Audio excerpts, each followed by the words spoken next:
Hi hello everyone welcome to our channel spicy and pastry. ഇന്ന് നമുക്ക് ഒരു passion fruit cake recipe കണ്ടാലോ. അപ്പോൾ ഇത് നല്ല സോഫ്റ്റാണ്, മോയ്സ്റ്റാണ്, അതുപോലെ തന്നെ ജ്യൂസിയുമാണ്. വീഡിയോ ഇഷ്ടപ്പെടുകയാണെങ്കിൽ ലൈക്ക് ചെയ്യാൻ മറക്കല്ലേ. സബ്സ്ക്രൈബ് ചെയ്യാത്ത കൂട്ടുകാരുണ്ടെങ്കിൽ ഒന്ന് സബ്സ്ക്രൈബും ചെയ്തേക്കണേ. അപ്പോൾ ഇതിനു വേണ്ടി എന്തൊക്കെയാണ് വേണ്ടതെന്ന് നോക്കാം.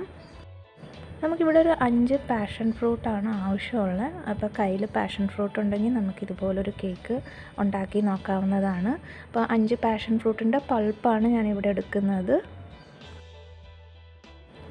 ഇതുപോലെ ഒന്ന് അരിപ്പയിലേക്ക് ഇട്ട് കൊടുക്കാം. എന്നിട്ടൊരു സ്പൂണിൻ്റെ ബാക്ക് സൈഡ് വെച്ചിട്ട് നന്നായിട്ടൊന്ന് പ്രസ് ചെയ്ത് കൊടുക്കുമ്പോൾ അതിൻ്റെ ജ്യൂസ് നമുക്ക് പാത്രത്തിലേക്ക് വീണ് കിട്ടും.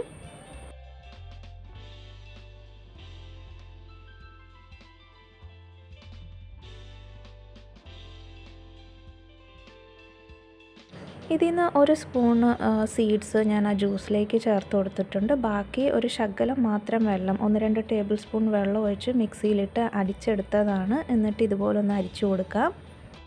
അതിന് ഞാനൊരു 3 ടേബിൾ സ്പൂൺ കേക്കിലേക്ക് ഒഴിക്കാൻ വേണ്ടി മാറ്റി വെക്കുന്നുണ്ട്.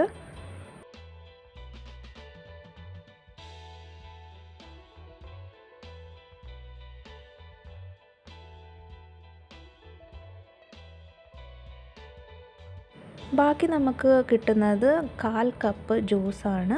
അപ്പോൾ ഇത് നമുക്ക് കേക്കിൻ്റെ മുകളിൽ സോക്ക് ചെയ്യാൻ വേണ്ടിയിട്ട് സിറപ്പാക്കി എടുക്കാം. അതിനുവേണ്ടി ആ 1/4 കപ്പ് ജ്യൂസ് ഞാനൊരു പാനിലേക്ക് ഇട്ട് കൊടുക്കുന്നുണ്ട്. പിന്നെ അതിൻ്റെ കൂടെ ഒരു 1/2 കപ്പ് പഞ്ചസാരയും കൂടെ ചേർത്ത് കൊടുത്തിട്ടുണ്ട്. ഇനി ഒരു നുള്ളു ഉപ്പും കൂടെ ചേർത്തിട്ട് ഒരു 1/4 കപ്പ് വെള്ളവും കൂടെ ചേർത്ത് കൊടുത്തിട്ട് ഒന്ന് നന്നായിട്ട് തിളപ്പിച്ചെടുക്കാം.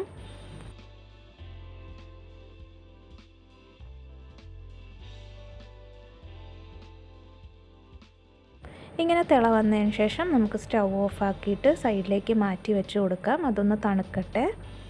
ഇനി നമുക്ക് ഡ്രൈ ഇൻഗ്രീഡിയൻസ് സീവ് ചെയ്തെടുക്കണം. അപ്പോൾ ഇതിനു വേണ്ടി ഒരു 1/4 കപ്പ് മൈദയാണ് എടുക്കുന്നത്. ഇനി വേണ്ടത് ഒരു 1/4 കപ്പ് കോൺഫ്ലോറാണ്. നല്ലൊരു ടെക്സ്ചർ കിട്ടാൻ ഹെൽപ്പ് ചെയ്യും. പിന്നെ ഒരു 1/2 ടേബിൾ സ്പൂൺ ബേക്കിംഗ് പൗഡറും കൂടെ ചേർത്ത് കൊടുക്കുന്നുണ്ട്. പിന്നെ ഒരു നുള്ളു ഉപ്പും.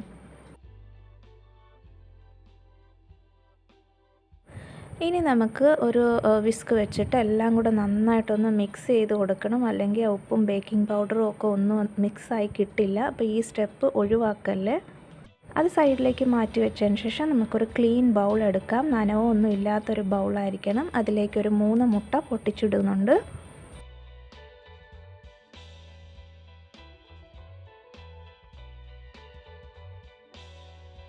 ഇനി അതിലേക്ക് ഒരു 1/2 ടീസ്പൂൺ വാനില എസൻസും കൂടെ ചേർത്ത് കൊടുക്കുന്നുണ്ട്. പിന്നെ 1 കപ്പ് പഞ്ചസാരയും കൂടെ ഇട്ട് കൊടുത്തിട്ട് നന്നായിട്ടൊന്ന് ഫ്ലഫി ആവുന്നതിന് വരെ ബീറ്റ് ചെയ്ത് കൊടുക്കണം.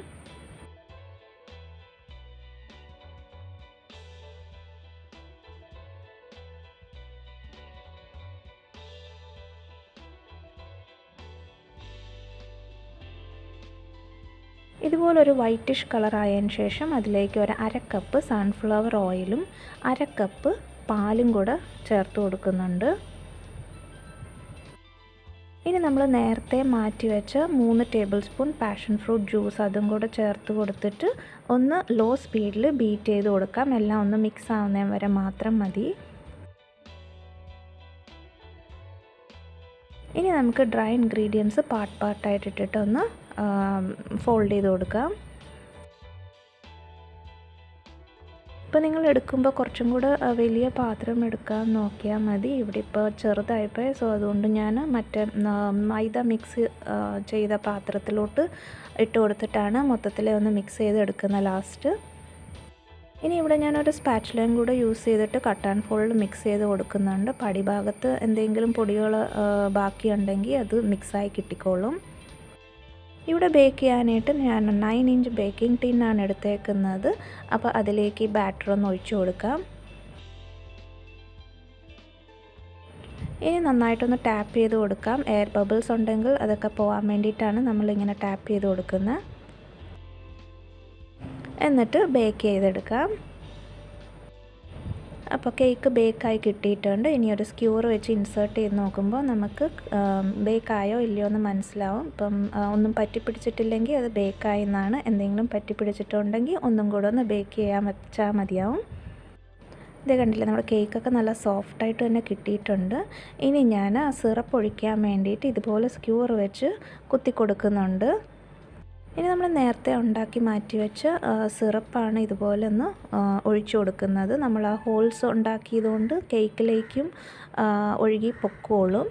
അപ്പം നമുക്ക് മധുരം കൂടുതൽ വേണ്ടാത്ത ആൾക്കാർക്കാണെങ്കിൽ ഈ സ്റ്റെപ്പ് ഒഴിവാക്കുക. അപ്പം പാഷൻ ഫ്രൂട്ടിൻ്റെ ആ ഒരു ടേസ്റ്റ് കുറച്ചും കൂടെ കിട്ടാൻ വേണ്ടിയിട്ടാണ് ഇങ്ങനെ ഒന്ന് ചെയ്ത് കൊടുത്തത്. ഇനി കേക്കൊക്കെ നന്നായിട്ട് തണുത്തതിന് ശേഷം ഇവിടെ നമുക്ക് മുറിച്ചെടുക്കാം. നമ്മൾ സിറപ്പ് ഒഴിച്ചതും കൊണ്ട് തന്നെ മുകളിൽ കുറച്ച് സ്റ്റിക്കി ടെക്സ്ചർ ആയിരിക്കും, പക്ഷേ ഉള്ളിലേക്ക് അങ്ങനത്തെ ഒരു ടെക്സ്ചർ അല്ല. അപ്പോൾ ആ ടെക്സ്ചർ ഇഷ്ടമല്ലാത്ത ആൾക്കാർക്ക് ഒഴിവാക്കാം. ഇപ്പോൾ പ്ലെയിൻ കേക്കായിട്ടും കഴിക്കാവുന്നതാണ്. പക്ഷേ പാഷൻ ഫ്രൂട്ടിൻ്റെ ആ ഒരു ജ്യൂസി ആയിട്ടുള്ളൊരു എഫക്റ്റ് കിട്ടണമെങ്കിൽ ഇങ്ങനെ ചെയ്താൽ മതി. ഇനി സ്റ്റോർ ചെയ്യാനായിട്ട് ഒരു എയർ ടൈറ്റ് കണ്ടെയ്നറിലാക്കി ഇതുപോലെ ഫ്രിഡ്ജിൽ സൂക്ഷിച്ച് വെച്ചാൽ മതിയാവും. Thank you for watching.